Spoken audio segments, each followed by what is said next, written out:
favor. Muchas gracias.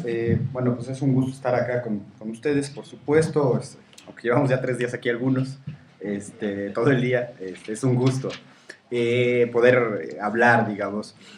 Yo había preparado un texto a propósito de un libro que me parece que redescubrí a propósito de una, digamos, de una discusión que tuvimos con el doctor Lucio Oliver, que afortunadamente acá está, que es el del 18 Brumario, ¿no? El de Luis Bonaparte, el texto de Marx.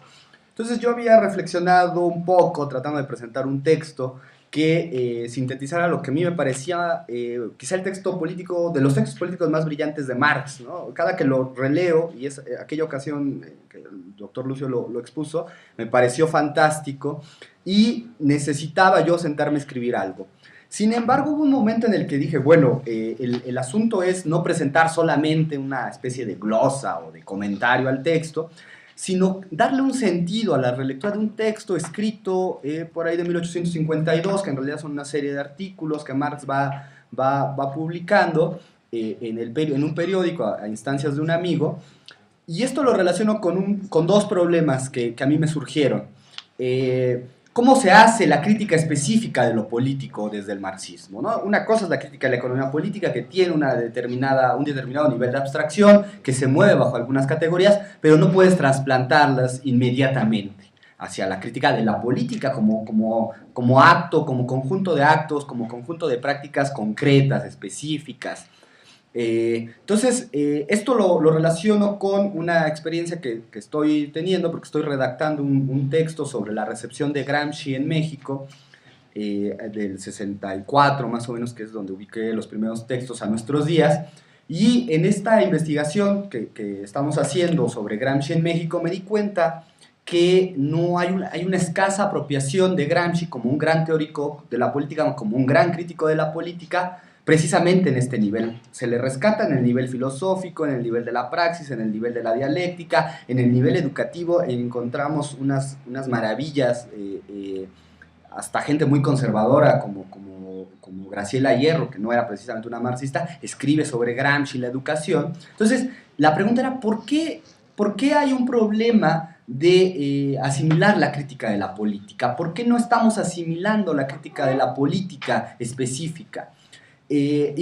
Bajo ese entendido de esta ausencia que yo notaba, con el que me parece es el más brillante, que es por supuesto Gramsci, releí a un gramsciano marxista que estuvo acá en México, no es mexicano, era boliviano, como era René Zavaleta. Quisiera leer un fragmento de un texto, de una cita, que sería una cita de el texto de Las masas en noviembre de René Zavaleta. Está hablando de lo que él considera es el Estado y lo pone en el nivel que lo está discutiendo, que es un nivel muy concreto. Él dice, el Estado es la síntesis de la sociedad. Y dice Zavaleta con unas imágenes muy precisas. Dice, ocurre con esta síntesis lo que con otra cualquiera. Puede ser que el riñón sea la síntesis de lo que el cuerpo es, pero no se hace de un cuerpo con un riñón. Aspira a reproducir en una suma lo que sintetiza, pero es como ello más su astucia o calificación. En este sentido, el ejército es la síntesis connotada del Estado y el Estado la síntesis connotada de la sociedad. El principio de connotación es la base de todo el razonamiento de la política, ¿no?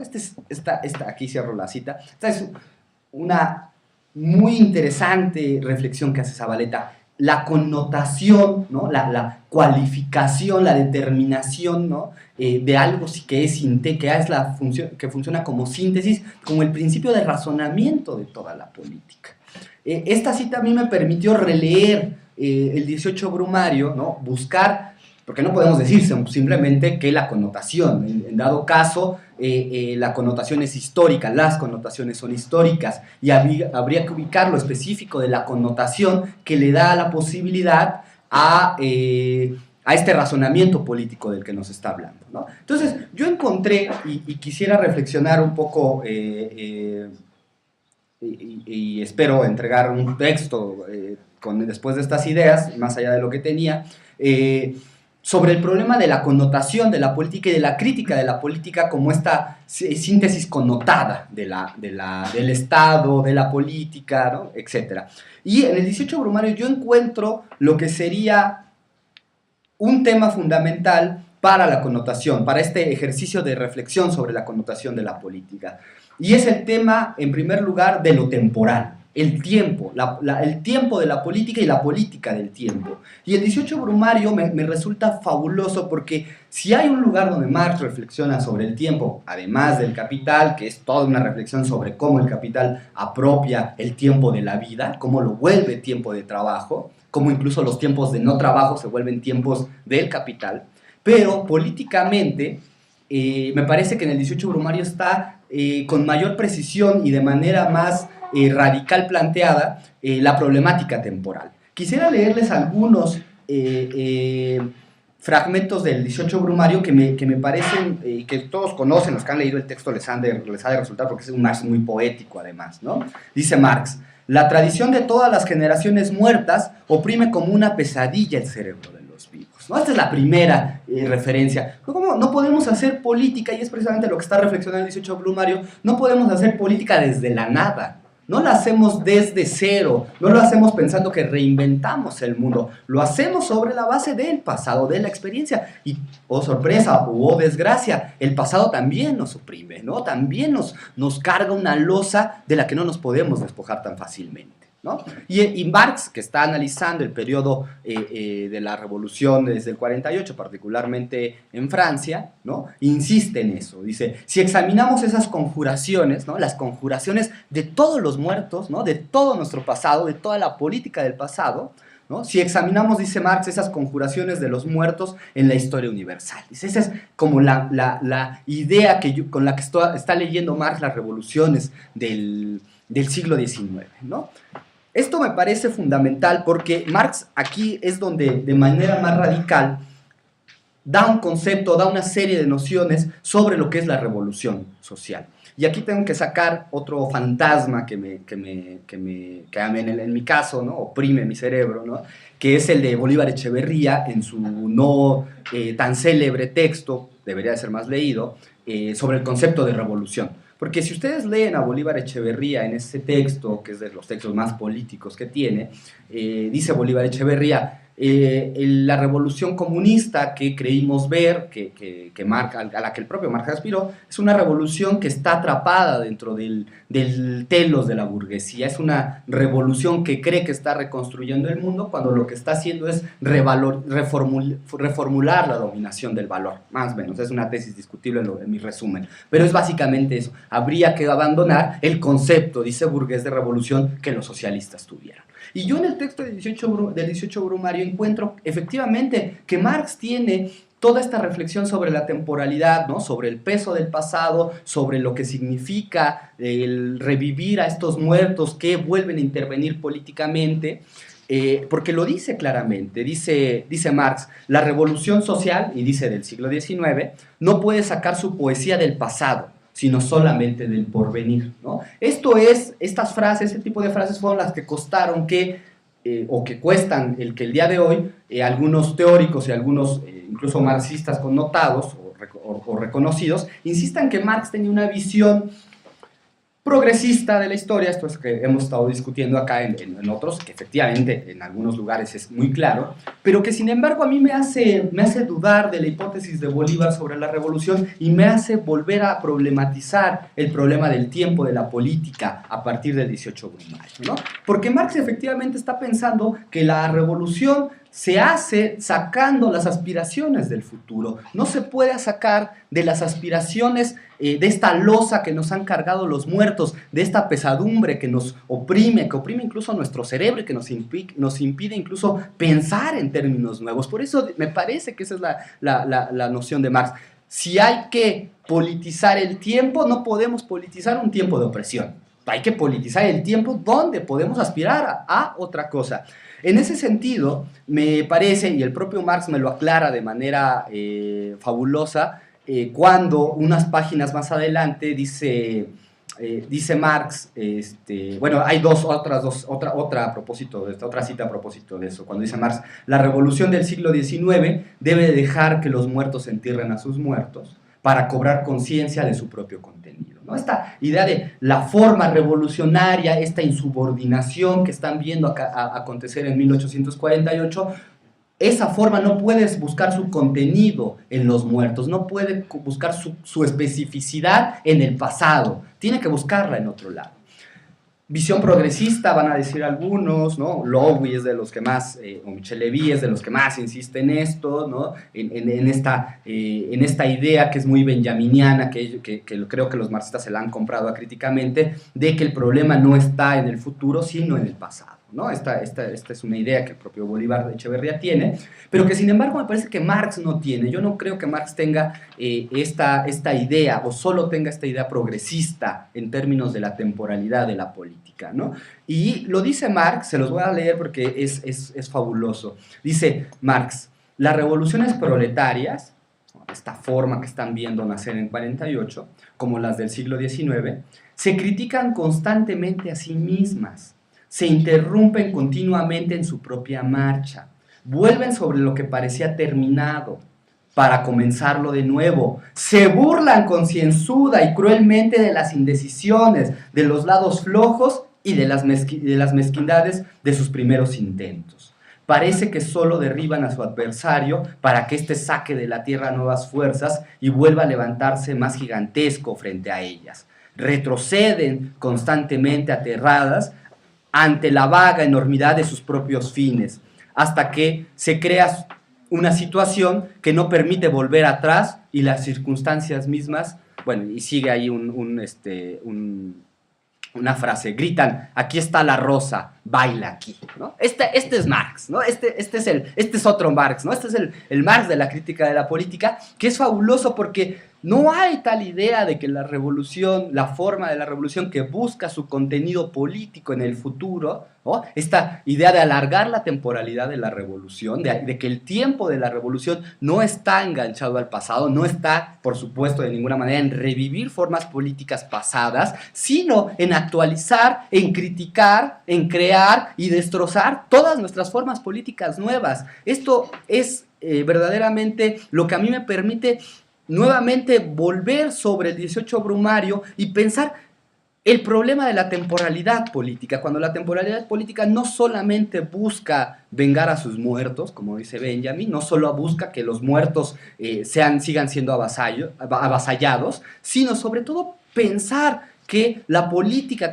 crítica de la política tiene que hacerse sobre la base de esta continua crítica de la revolución proletaria, de este ir y venir, y en ese sentido lo que Bolívar Echeverría tiene como hipótesis de que la revolución que Marx pensaba y los marxistas pensaban era una revolución burguesa porque creía que sacaba de la nada, más o menos es lo que dice, ¿no? que recreaba, como dice la Internacional Comunista, cambiaba el mundo de base, ¿no? Lo volvía otro, lo hacía su contrario, no es tal. O sea, hay esta tensión, como se mencionaba en la mesa pasada, hay esta tensión del problema de la temporalidad política, donde la revolución no solamente puede mirar al pasado, tiene que mirar al futuro, pero al mirar al futuro no está pensando en este horizonte del mito del progreso, de que ya llegaremos, de que ya estará enfrente, sino pensarlo como este constante criticar sobre la marcha, ¿no? Esto me parece fundamental para pensar cualquier concepción política desde el marxismo. No se puede pensar o no podríamos pensar una crítica de la política desde el marxismo sin este ir y venir, sin esta idea que Marx está pensando en el siglo XIX. Y piensen ustedes, si Marx, que estaba viendo la revolución del 48, dice esto, imagínense lo que podemos decir, tendríamos que decir nosotros después de toda la historia acontecida, de toda la historia ocurrida, ¿no? Esto es en un primer momento. Ese es el momento más teórico. Yo al texto que había empezado a redactar, lo había titulado Tiempo, Teoría y Política en el 18 Brumario, ¿no? Precisamente porque está este elemento temporal, este elemento de pensar el tiempo de la política en términos de la revolución. Pero hay otro, y este me parece que es el que tendríamos que aprovechar de mejor manera, y es el de cómo el problema de la temporalidad política es el problema fundamental del análisis político marxista, ¿no? Esto está muy claro en Gramsci, esto está muy claro en Lenin, pero viene, por supuesto, porque los tipos han leído muy bien a Marx y creo que han entendido el núcleo fundamental, de que uno no puede pensar la política sin necesariamente recurrir a la periodización, sin necesariamente captar esos momentos, esos instantes, esa síntesis, esos momentos de connotación política. Y esos momentos de connotación política no solamente se dan en el tiempo largo, el ejército es la connotación del Estado, sino que se tienen que hacer específicamente. Y lo que nosotros podemos leer en el 18 Brumario es un ejercicio brillante de periodización de la política. Marx está hablando de al menos 3 periodos. Dice, cuando los proletarios fundan la República Social, cuando la burguesía los derrota y funda la República Burguesa, que es el segundo periodo, y cuando analiza la relación que hay entre República Burguesa y monarquía burguesa, ¿no? Que es básicamente la periodización de una derrota. Esto me parece fundamental porque hacer análisis político sin periodizar, ¿no? Sin captar estos momentos, que no se puede decir de otra manera que captar los momentos de la relación de fuerzas, de la correlación de fuerzas, de cómo los aliados te abandonan, de cómo llegan nuevos aliados, de cómo los sujetos rearticulan su politicidad, su programa, su proyecto. Esto es lo fundamental. Y me parece que hemos abandonado este análisis, al menos en algunos sectores claramente de la izquierda, y entonces actuamos políticamente como si todo el tiempo fuera lo mismo, ¿no? Como si todo tiempo fuera el mismo tiempo político, como si no hubiera estos momentos de relación de fuerzas, de momentos de connotación política. Por eso, vuelvo a Zavaleta, la política tiene como razonamiento político el momento de connotación, y el momento de connotación tiene que ser, en el caso del análisis político, el momento de la relación de fuerzas. Esto Marx lo ve en el 52 con el 18 Brumario de Luis Bonaparte, y me parece que habría que sacar toda la lección de lo que significa. Me parece que habría que volver a interrogar el texto y preguntarle sobre el tiempo de la política. Ya no solamente, además hay que hacerlo, sobre lo que significa la apropiación del tiempo de la vida, del tiempo de vida, del tiempo de reproducción, ¿no? Del tiempo del gozo, del consumo por el capital, que eso está en el texto del Capital propiamente, sino sobre todo preguntarse por la temporalidad de la política, porque ahí es en lo específico donde las fuerzas pueden mostrarse claramente, donde las fuerzas demuestran lo que son, lo que pueden ser y lo que quieren ser.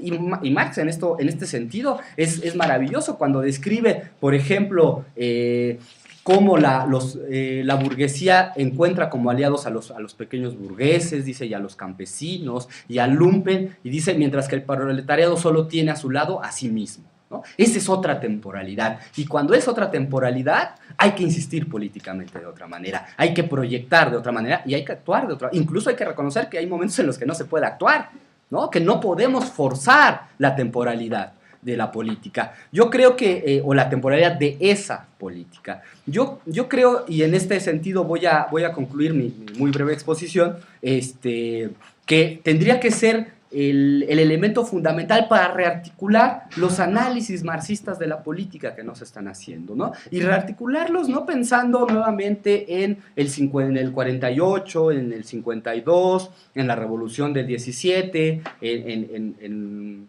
el bienio rojo de Gramsci, sino para pensarlo en nuestros términos, en nuestra inmediatez, en nuestros debates, ¿no? Y me parece fundamental en lo que estamos viendo, ¿no? En lo que han pasado los últimos 12 años en este país, lo que pasó hace unas semanas en la Torre de Rectoría, en cualquier dimensión donde hay un ejercicio de la política, tenemos que recurrir a esta temporalidad, no para juzgar y decir el dedo flamígero que señala ni nada por el estilo, sino para ver qué estamos haciendo bien y qué estamos haciendo mal, porque si no actuamos a la libre, a la pura voluntad, y ese es un error, ¿no? Ese es el error fundamental que habría que evitar, ¿no? Entonces, me parece, había otra parte aquí que ya no voy a citar porque tiene que ver precisamente en cómo Marx formula esta crítica de la política a partir del 18 Brumario, donde Marx está pensando, y Gramsci lo recupera de manera célebre,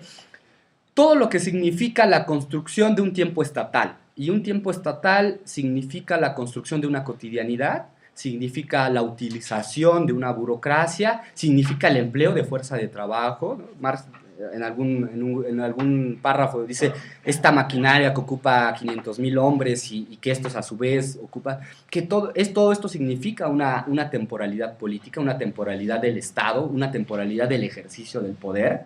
No es lo mismo ejercer el poder cuando está muy claro que hay 3 mandos, que cuando hay toda una burocracia y todo un entramado burocrático y todo conjunto de mediaciones y un conjunto de elementos que permiten la dominación de otra manera. En el siglo XIX, y Marx lo está notando, está creciendo este ejército burocrático, ¿no? Este ejército de las mediaciones que vuelven el tiempo de la política más difícil, que puede, por ejemplo, poner a negociar la situación laboral de unos en un momento y a otros en otro momento, y desvincular las demandas que podrían ser demandas únicas en 2 momentos y en 2 tiempos diferentes. Cómo el Estado también hace un ejercicio de la temporalidad política para su beneficio, para la reproducción de la razón de Estado. Por eso insisto que es un elemento fundamental y que habría que insistir en su presencia y en su importancia. Bueno, pues con esto concluyo, compañeros, compañeras. Muchas gracias. Gracias, Jaime. Es el turno del doctor Gerardo Ábalos. Bueno, me sumo al agradecimiento por la invitación a este evento. A Elvira Cocheiro, Gandarilla, Jaime Ortega. Siempre he valorado muchísimo el que mantengan el interés sobre la obra de Marx en este lugar. No es la primera vez que se realiza este evento, pero hay que admitir que no es común en nuestro país y en nuestro medio académico el que se organice todavía a estas alturas un ejercicio de memoria como el que estamos, en el que estamos en este momento involucrados.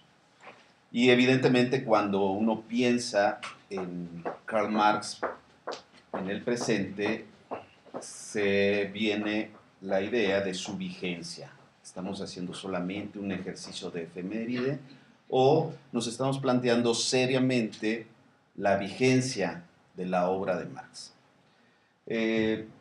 Yo creo que es vigente, considero que es vigente, y es vigente en el análisis de la política y en el Estado, y la obra de Marx tiene la estatura para salir al paso de los grandes debates de la filosofía política contemporánea. Y además lo puede hacer armado con toda la carga filosófica de la que es capaz en el presente. ¿Cómo no va a ser vigente? Ayer reportaba La Jornada que un hombre de 40 años en Cataluña se suicidó porque a unas horas de que operara el llamado lanzamiento, ¿no? Cuando llega la policía a ejecutar la orden de lanzamiento, ¿no? De que tiene que abandonar el departamento que se habita porque ya no pudo pagar el alquiler o la hipoteca. Es un hombre de 40 años.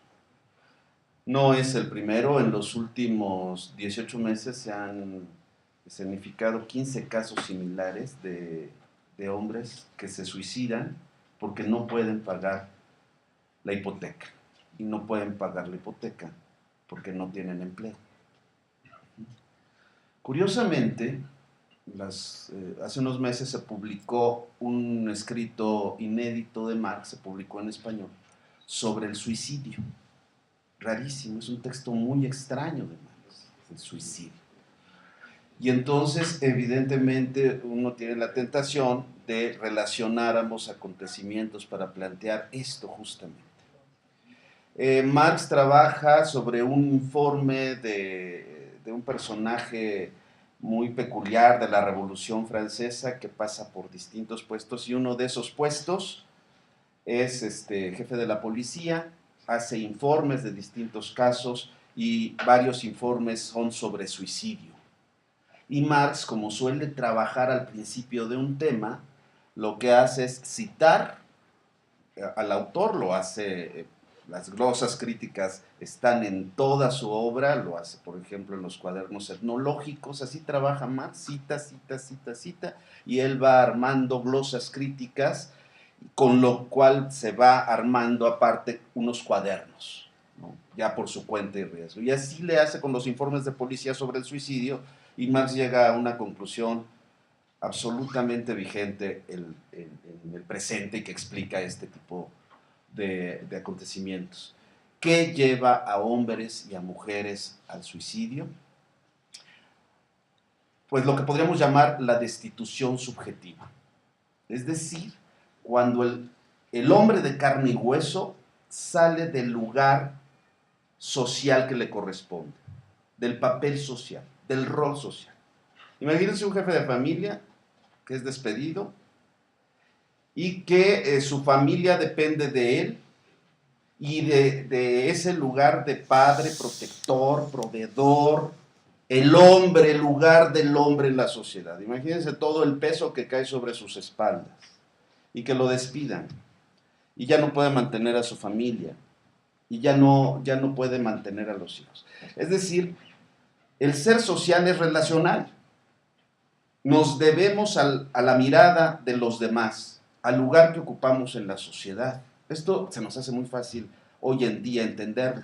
Pues bien, en tiempo de Marx esto no era tan fácil de comprender. Es curiosamente la misma conclusión a la que llega Durkheim en su clásico estudio sobre el suicidio. ¿Por qué se suicidan más hombres que mujeres en una sociedad patriarcal? Por el enorme peso que significa mantener la postura social, hoy podríamos decir el simulacro social, de un papel que desempeñar. Pero esto parece anecdótico, pero no lo es y tiene que ver muchísimo con la política y el Estado. Fíjense, si estamos hablando de que el hombre de carne y hueso tiene un lugar social, estamos hablando de que la realidad del ser social está en el universo abstracto de los papeles sociales, no en la materialidad inmediata de carne y hueso. Y esto querría decir que el orden social, o si quieren ustedes, la sociedad, no es, desde esta perspectiva, la población. Sería la población el momento material donde cae el universo abstracto, simbólico e imaginario, que sería ahí sí la sociedad. Y de una vez me adelanto y digo, el Estado sería la dimensión política de esa sociedad que se ha desdoblado respecto de sí misma. Que digo sociedad y no población. La población es como una víctima donde cae la sociedad. En otras palabras, el poder lo ejerce no un hombre sobre otro, o un hombre sobre una mujer, o una mujer sobre otra mujer. El poder lo ejerce la sociedad sobre todos. Esto no es una especulación, sino que esto se puede desprender perfectamente de una interpretación política de la obra de Marx. Y esto corresponde efectivamente con su conclusión acerca del suicidio. ¿Por qué se suicidan 3 mujeres y un hombre, que son los casos que analiza Marx? Pues simplemente porque fueron arrancados del papel social que les correspondía y no encontraron más refugio en ese vaciamiento de la relación de la materialidad humana consigo misma, en ese vacío que proviene de mirar al hombre a los ojos, decía Hegel en uno de los párrafos más oscuros de la filosofía real. De ahí proviene ese sentimiento de profundísimo vacío y la necesidad de suicidarse. Para Marx el suicidio no es una patología, ni es juzgable moralmente prima facie. Eso ya será una cuestión ulterior. Es curioso. A fines de noviembre de 1977 se desarrolló en Venecia, Italia, un debate sobre las sociedades postrevolucionarias y el poder. Uno de tantos debates europeos, pero justamente es importante esta fecha, noviembre, la última semana de noviembre de 1977, porque ahí llegó Althusser con una posición muy polémica. Althusser dijo, hay un punto ciego en el marxismo que determina su crisis final, y ese punto ciego es la teoría del Estado. No tenemos en Marx una teoría del Estado, por lo tanto no podemos interpretar los fenómenos que están aconteciendo en el bloque del Este sobre el proceso revolucionario, la institucionalización y la ausencia de democracia. En Marx no tenemos tampoco una teoría de la democracia. Bueno, a ese punto se le conoce como una crisis del marxismo, una de tantas, porque recuerden que siempre es una crisis permanente, siempre se habla de crisis del marxismo, ¿no? Y eso paradójicamente permite seguirlo discutiendo, pues como está en crisis vale la pena discutir y discutir y discutir y replantear algunos de los momentos fundamentales. Pues bien, es importante esta fecha porque detonó un enorme debate de las distintas corrientes que integraban el marxismo, precisamente sobre la política, el Estado y la democracia en la teoría de Marx. No era nuevo este diagnóstico de Althusser, evidentemente esto era parte del debate desde los años 60 sobre la dimensión política de la obra de Marx, que estaba al corriente en distintas revistas, entre ellas en Socialismo y Barbarie, donde efectivamente pensadores de formación marxista se estaban desprendiendo del marxismo como un edificio teórico que no era suficiente para explicar los fenómenos, sobre todo los fenómenos de los países llamados socialistas, los fenómenos políticos de los países llamados socialistas. Entonces ahí por eso Foucault estaba de formación marxista, pero estaba desarrollando una crítica del poder por otras vías, Castoriadis igual, Claude Lefort igual, estaban en esta inquietud, incluso criticando la obra de Marx. Criticaban el vínculo que se podía hacer entre algunas de las obras de Marx, como el afamado prólogo a la contribución de la crítica de la economía política, de la estructura y la superestructura, etcétera, con los fenómenos del totalitarismo soviético, o por lo menos del Estado burocrático autoritario de la Unión Soviética.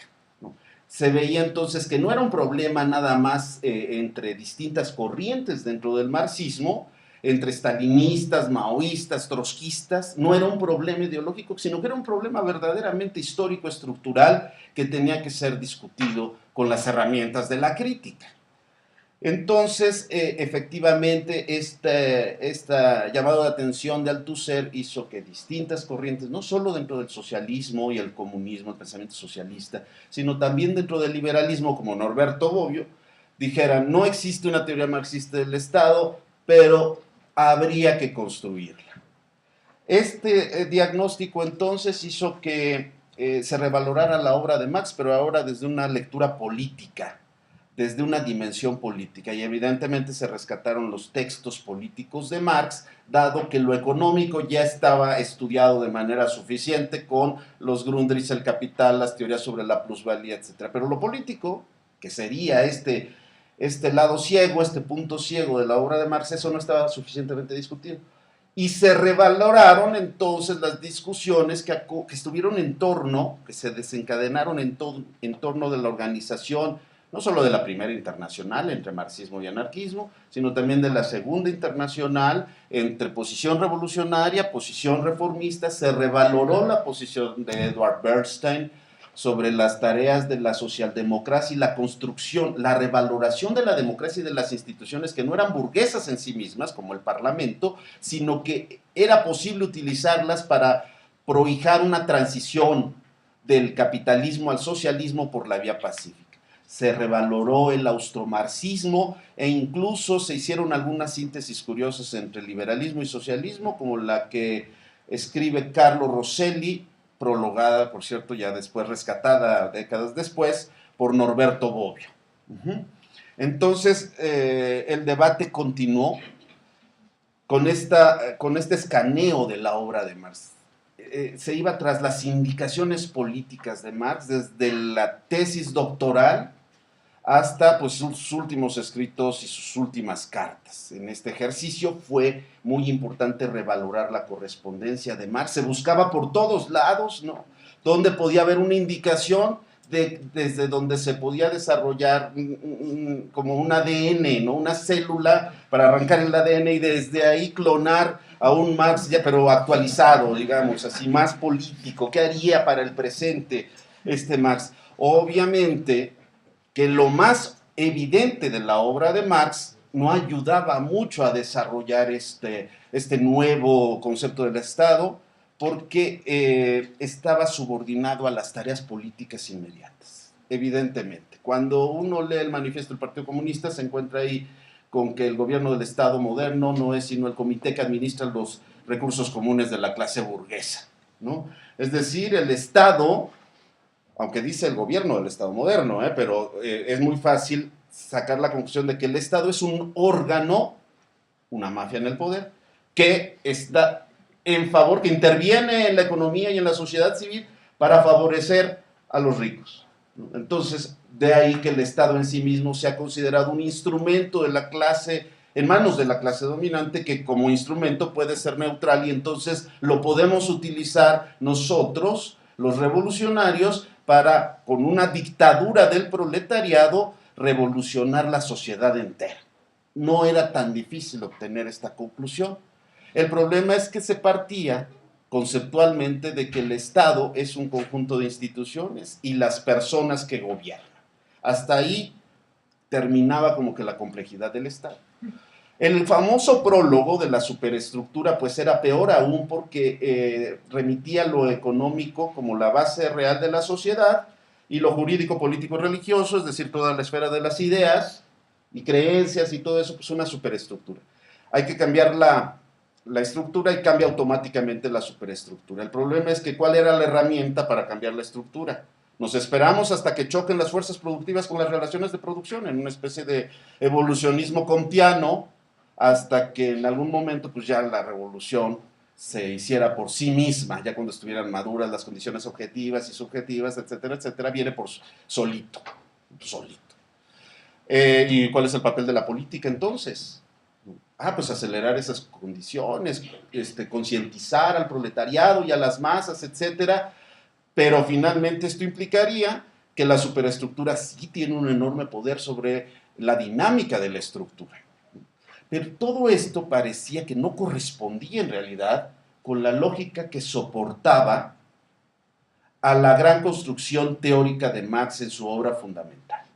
Entonces hubo una corriente, o algunas corrientes, que se pusieron a pensar más bien, también en Italia y en Alemania sobre todo, en Italia y en Alemania, acerca de que capaz que el Estado era como el dinero, como la mercancía, o como el propio capital, que no son cosas, pero tienen momentos cósicos de manifestación, pero en sí mismas no son cosas, sino relaciones sociales. Y es más, relaciones procesuales. El capital nunca lo tenemos atrapado como relación social y como proceso, en realidad, nunca lo tenemos atrapado en uno de sus momentos. Es más, no aparece nunca como capital, aparece como dinero, aparece como título de propiedad, aparece como proceso productivo, pero el capital es una abstracción que se remite a todo el conjunto fenomenológico de ese proceso. Eso es el capital y no una bolsita de dinero. Eso es el capital y no la fábrica. Cuando queremos ver al capital de frente, no lo podemos atrapar, mucho menos en sus portadores, que son las personas de carne y hueso que lo representan. Si los matamos a todos ellos, no acabamos con el capital. Eso implicaba un problema teórico, pero también político acerca de la estrategia revolucionaria. Encerramos a todos los burgueses en una cabaña, les prendemos fuego o los ponemos a repartir gas en el Estado de México y se acaba el capitalismo. No se acaba. No se acaba porque el capital es un proceso relacional, pero además peor, configura a los sujetos incluso subjetivamente. ¿Sí? El asunto está un poco más complicado, el asunto del Estado. En ese debate se desarrolló la preocupación de extraer ese ADN de la lógica de Marx, de las obras fundamentales de Marx. ¿Cuáles son? Pues los Grundrisse básicamente y el Capital, tomo 1, porque el 2 y el 3 ya saben ustedes que Engels era muy entusiasta, pues le metió mano y quién sabe cómo lo dejó, en realidad, ¿no? Pero los Grundrisse son inequívocos. Y los Grundrisse están armados con una lógica que se llama lógica dialéctica. Y que curiosamente Marx lo hizo sobre la base, esa forma en que estructura el pensamiento, porque finalmente hablamos de método no como la técnica de investigación, sino como la forma lógica de conducir el pensamiento. Bueno, pues el método provenía de un filósofo al cual Marx había criticado cuando tenía 25 años. A los 25 años todavía es muy joven para criticar a Hegel. Y entonces, esa es una provocación, Luciano me está viendo muy y le llegó, fíjense ustedes cómo son las cosas. Bakunin no tenía el hábito del ahorro, malgastaba todo y empeñaba sus libros. Los libros en ese tiempo eran un material muy valioso, ¿no? Hoy no es tan valioso como en el siglo XIX, ¿no? Hoy es más importante salir en la televisión, ¿no? O tener presencia en los medios que escribir un libro, y luego en la UAM pues nunca se publican, digo, sí se publican, pero nunca se distribuyen, pues ahí está menos, ¿no? Y entonces, pero los libros eran objetos muy valiosos, y entonces Bakunin, que leía a Hegel, empeñó su lógica mayor. Y por azares del destino, esa lógica fue a dar a manos de Marx. Marx la empezó a leer en sus ratos de ocio, que no tenía. Marx dormía muy poco, fumaba muchísimo, tomaba muchísimo café y tomaba mucha cerveza y dormía poco. Y en sus noches de desvelo le echó un ojo a la lógica mayor de Hegel, se acordó de sus años de juventud y dijo, esto me puede ayudar a entender este ser, que después va a decir, este ser del capital es extremadamente misterioso, porque nunca lo atrapamos empíricamente, salvo en sus momentos constitutivos. Y entonces esto se parece al desarrollo del concepto, ¿sí? Al desarrollo del concepto de Hegel. Usa esa lógica, traba la lógica de los Grundrisse sobre la lógica de Hegel, y entonces ahí tenemos condensada una forma de razonar. Bueno, hay dos textos que uno de ellos sí se tradujo al español, el de Román Rozdolsky, Génesis y estructura del capital de Marx, gracias, 5 minutos, y un texto que lamentablemente nunca se tradujo, el de Helmut Reichelt, que se llama Sobre la estructura lógica del concepto del capital de Marx.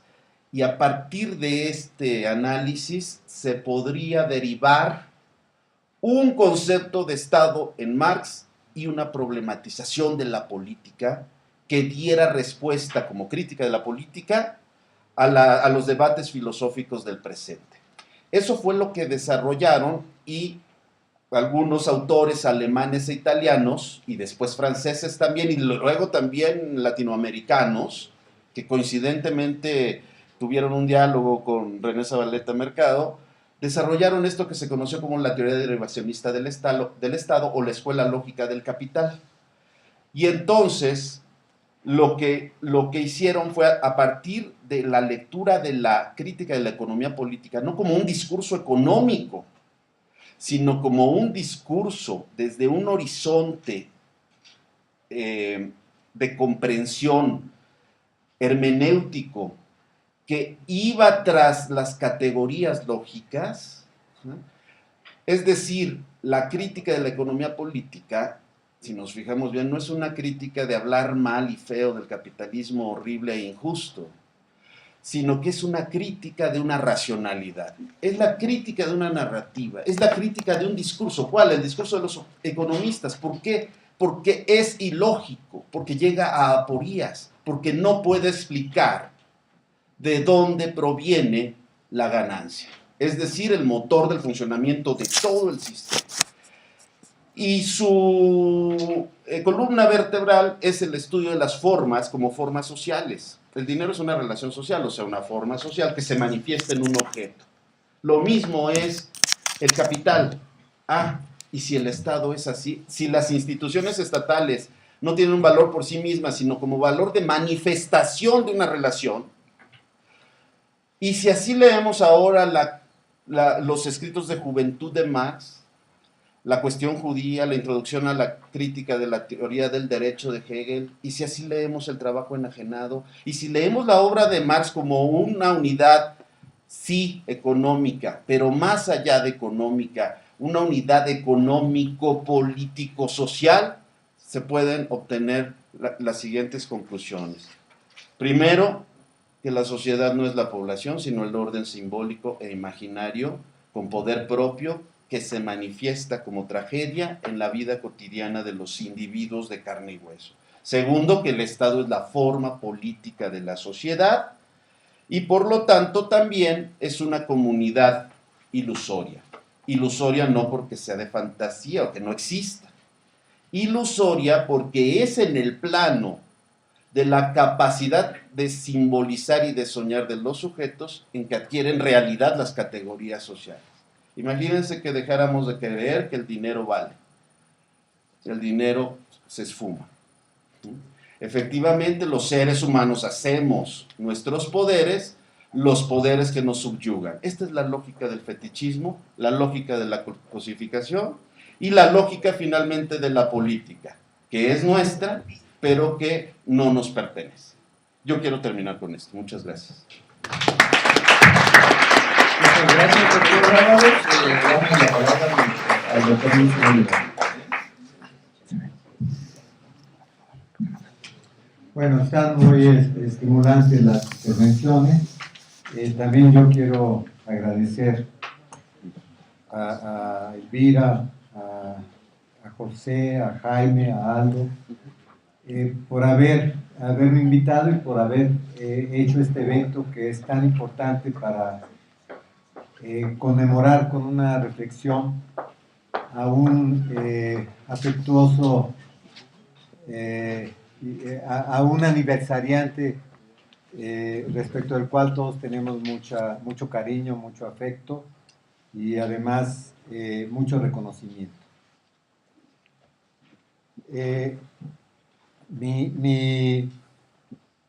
Mi temática la he titulado Algunos fundamentos y desarrollo de la crítica de la política y el Estado en Marx.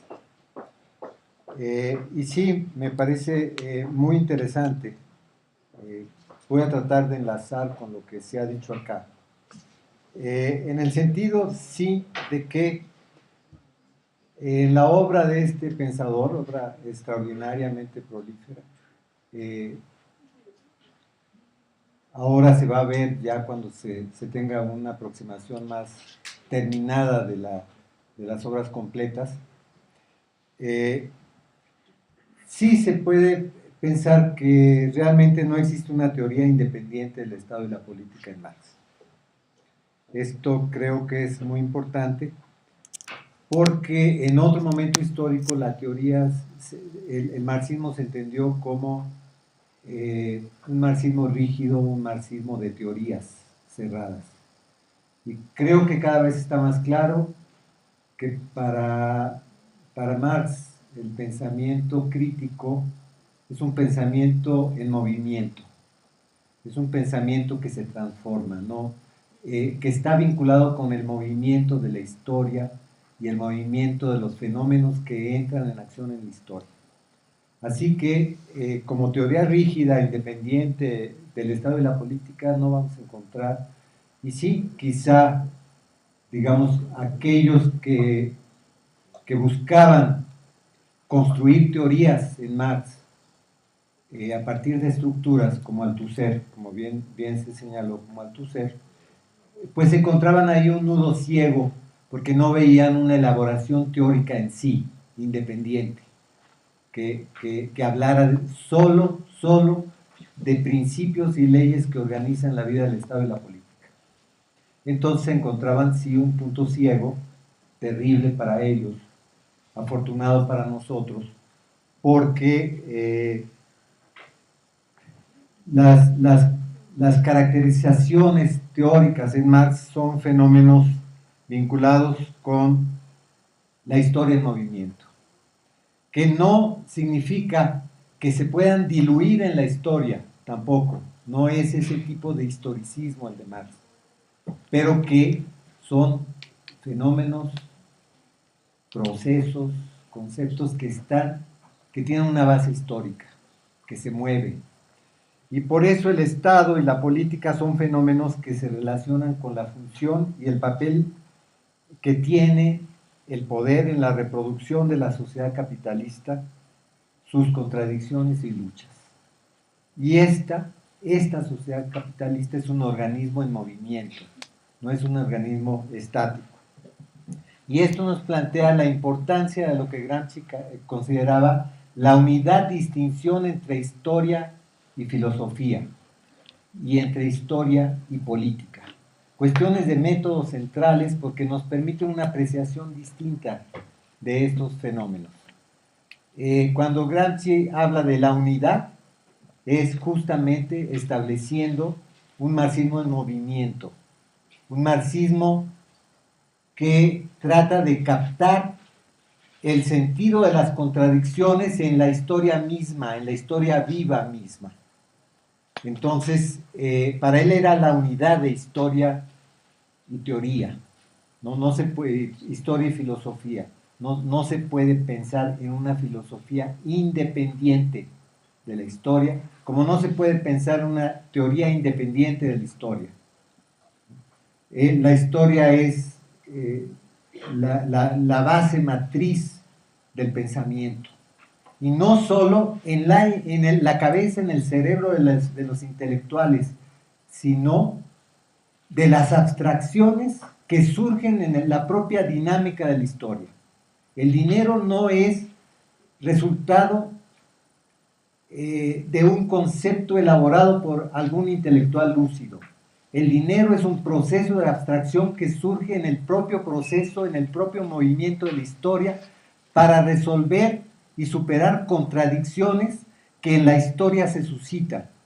Y Marx dirá en los Grundrisse, ciertamente, el dinero crea una mercancía universal, es la expresión de una mercancía universal que resuelve la contradicción de mercancía a mercancía y permite el intercambio, el desarrollo pleno del intercambio. Y esa es una abstracción que la historia genera para resolver su propio desarrollo y sus contradicciones, y encarna así en un momento concreto, en determinados fenómenos concretos, en determinadas instituciones concretas, en particular en determinados aspectos concretos. Pero esto nos habla, y Marx en los Grundrisse insiste mucho, en que las abstracciones son resultado del propio desarrollo histórico y no existen en sí mismas. Esto me parece muy importante, porque sí nos habla de la unidad entre historia y filosofía, ¿no? Pero también de la distinción, porque la teoría, la filosofía no puede diluirse en la historia, tiene que justamente trabajar la sistematización de las abstracciones que permita profundizar en el significado de los hechos y en el significado, como dice Gerardo, de las formas, ¿no? Las formas que son la manifestación histórica específica de una determinada relación social, y que la teoría busca comprenderlas, busca establecer relaciones que permitan el análisis de lo concreto, es decir, volver a la historia en movimiento, a los fenómenos, a las contradicciones y conflictos expresados en un determinado momento y analizarlos. Y en ese sentido, hay, digamos, una particularidad de la teoría que lleva al análisis de lo concreto, entendido que no elabora lo concreto, no es madre de lo concreto, sino capta lo concreto en el pensamiento. Ahí Gerardo dijo que todas estas corrientes que buscaban a partir de la lógica del capital caracterizar el concepto de capital, se fueron mucho por la lógica y poco por la historia. Este también es un problema. Se fueron por tratar incluso de asimilar el método de Marx al método de Hegel. Yo siempre he sostenido que son diferentes, que en los Grundrisse se inspira en el método de Hegel, pero él mismo lo cuestiona desde digamos, en sus varios momentos y por supuesto en la introducción, donde dice mi método no es la construcción del concepto de lo real. Mi método es el análisis de las determinaciones múltiples de lo real que existen en la vida histórica. Ese es mi método, y ese método no tiene nada que ver con Hegel, aunque se haya inspirado en él.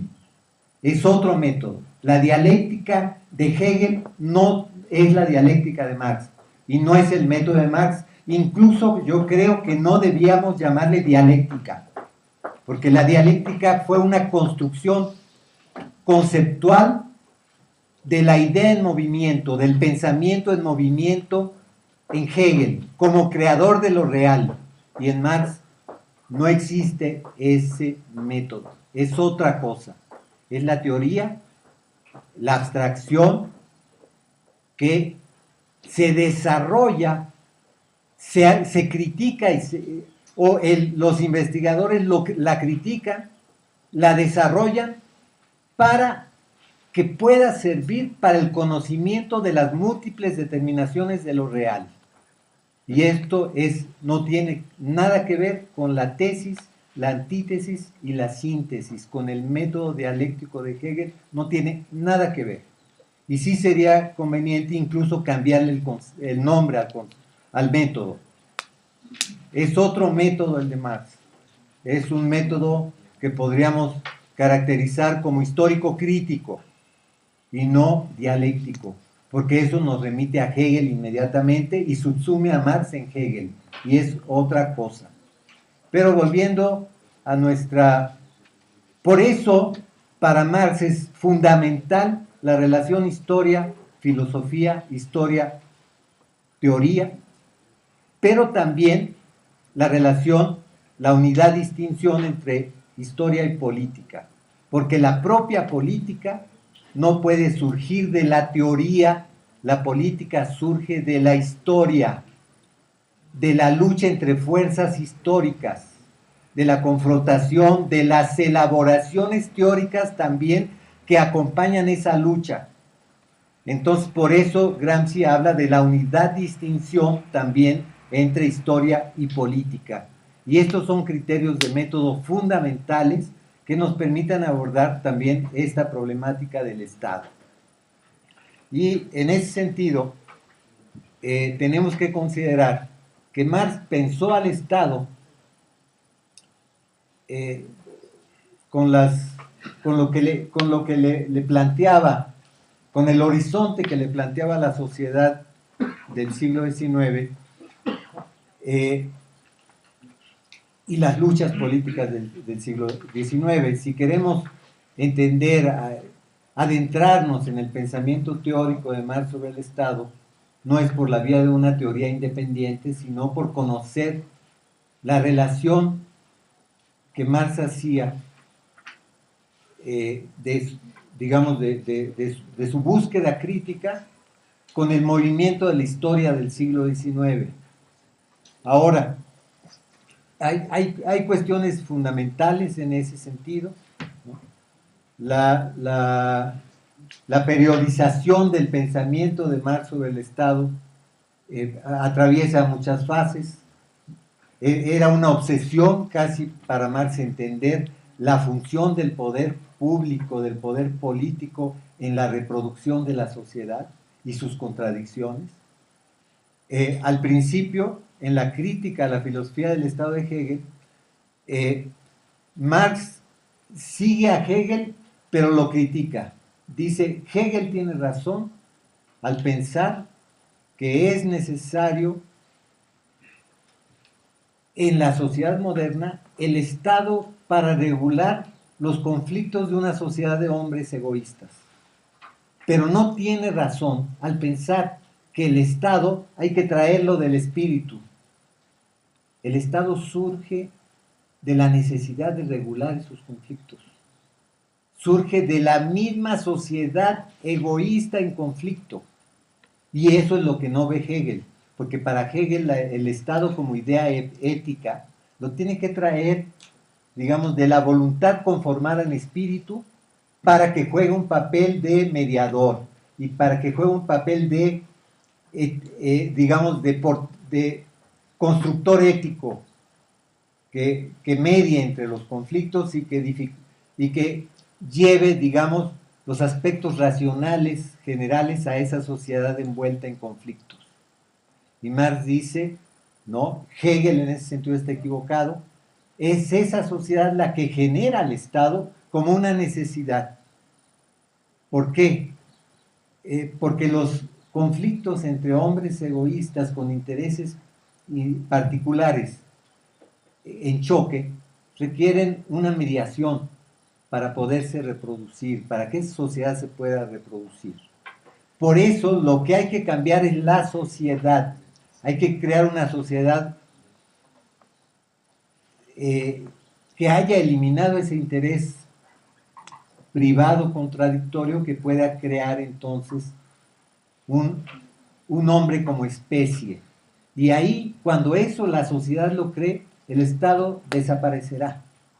Esa es la primera perspectiva de la crítica del Estado. Ahora es una beta fundamental, es una beta extraordinaria, que después recoge ya no tanto en los textos políticos o no directamente en los textos políticos, hay que leerlos a profundidad con esta búsqueda, sino que recoge en dos textos muy importantes, bueno, en tres textos, en la ideología alemana, en los Grundrisse y en el Capital. O sea, recoge directamente esta inquietud e independientemente de cómo va analizando las transformaciones del Estado moderno, cuando se impone la República, cuando deja de ser el Estado el espacio privilegiado del poder de una monarquía y pasa a ser, por las luchas sociales, planteado como el poder de todos. Marx dice, estamos ante una situación del Estado que está abierto a la disputa.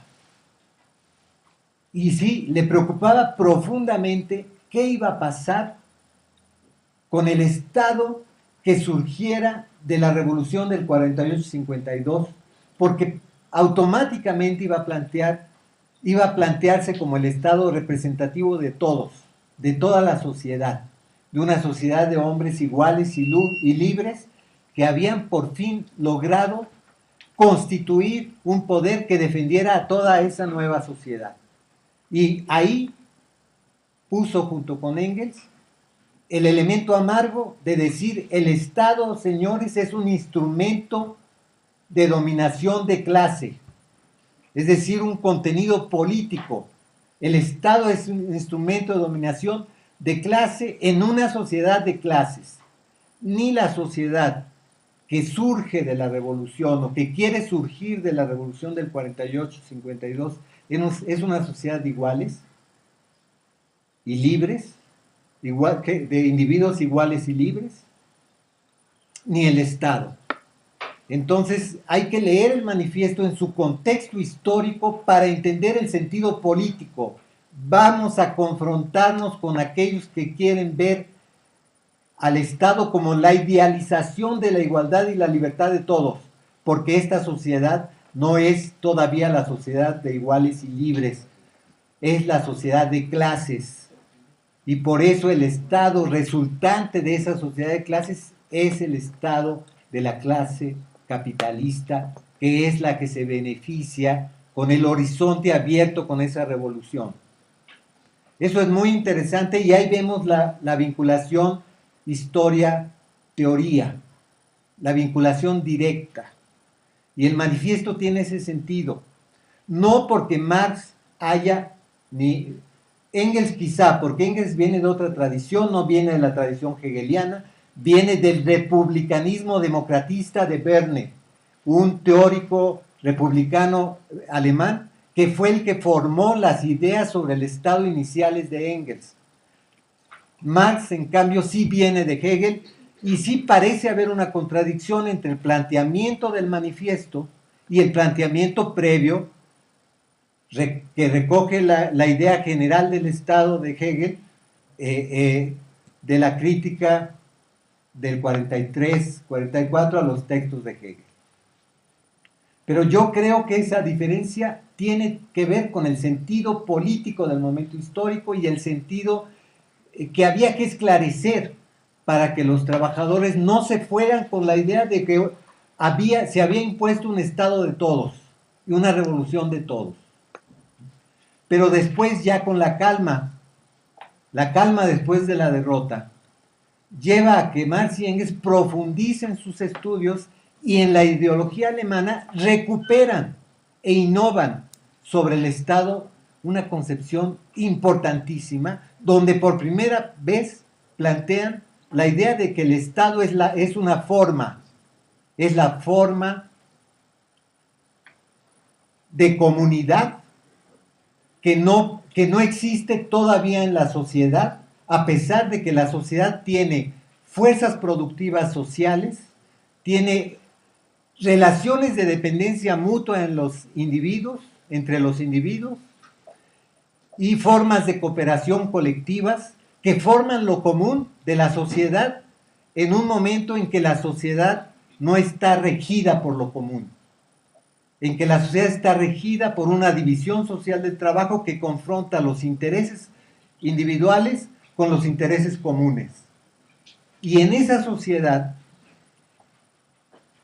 aquí recupera la crítica de la economía política en el sentido de la introducción, de decir, los individuos son resultado del desarrollo social que se ha alcanzado, no viven aislados.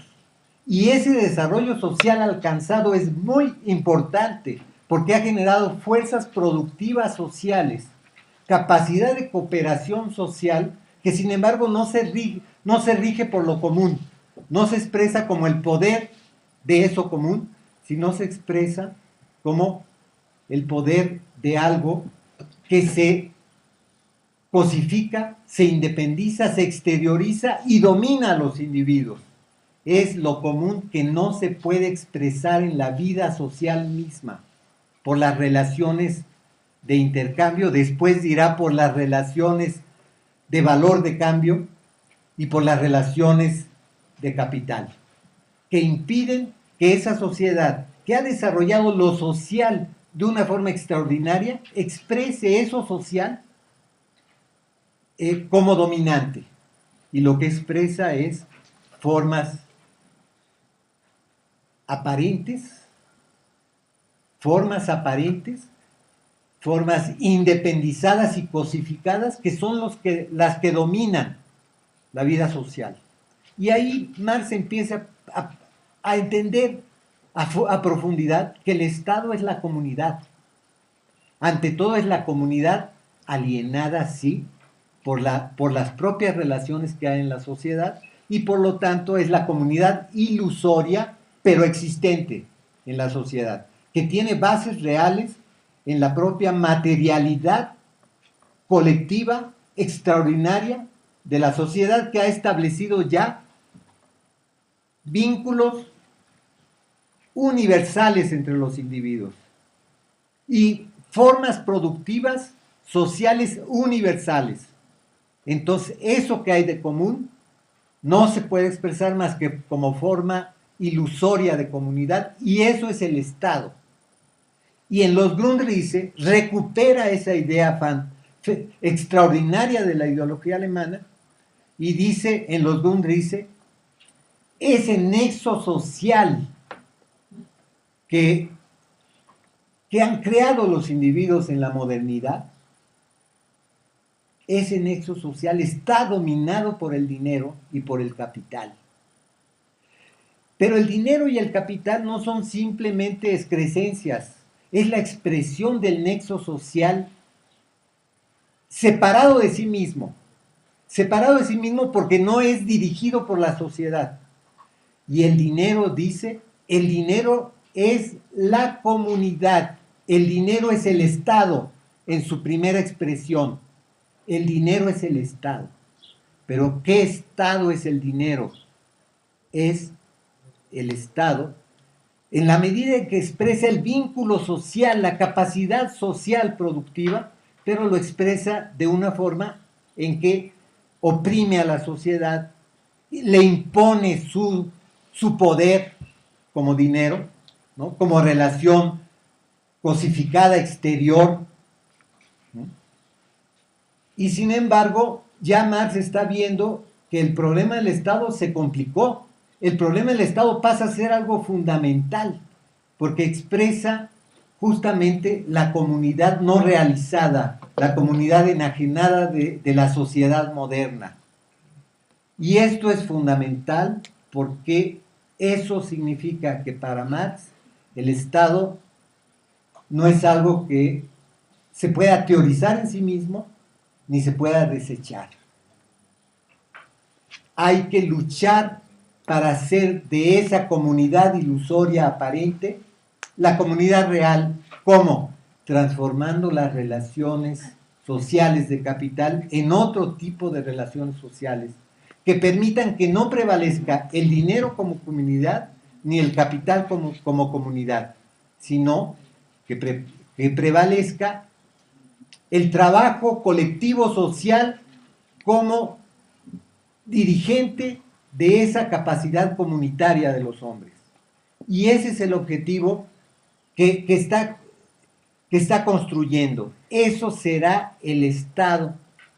Y cuando eso sea el Estado, la capacidad productiva y social dirigida por la colectividad, por el trabajo social, el Estado será la propia comunidad. Por eso, para Marx, el Estado tiene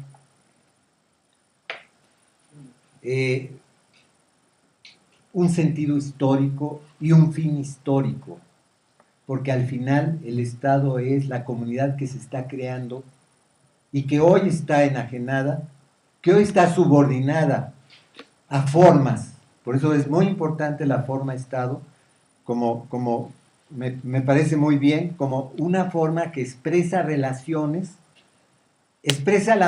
manifiesta relaciones que existen en la sociedad, pero que no se pueden expresar tal como son, o que están subsumidas en contradicciones que impiden que esas relaciones se expresen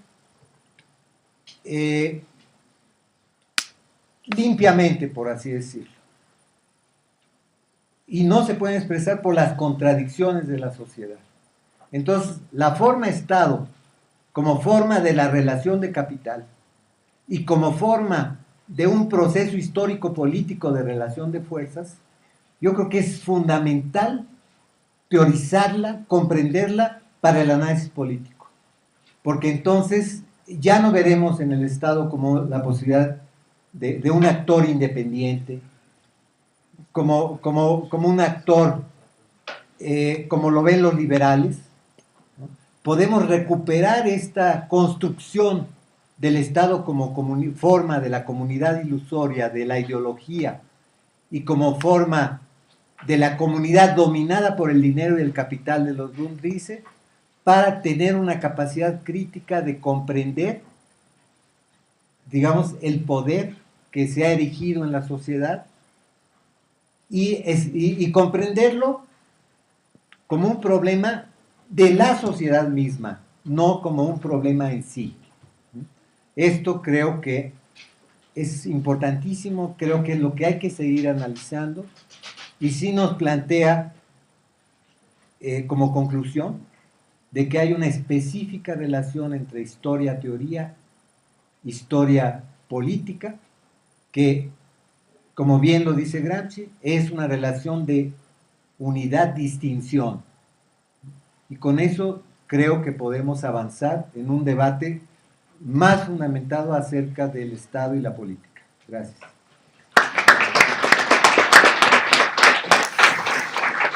Muchas gracias, doctor Oliver. Pues tenemos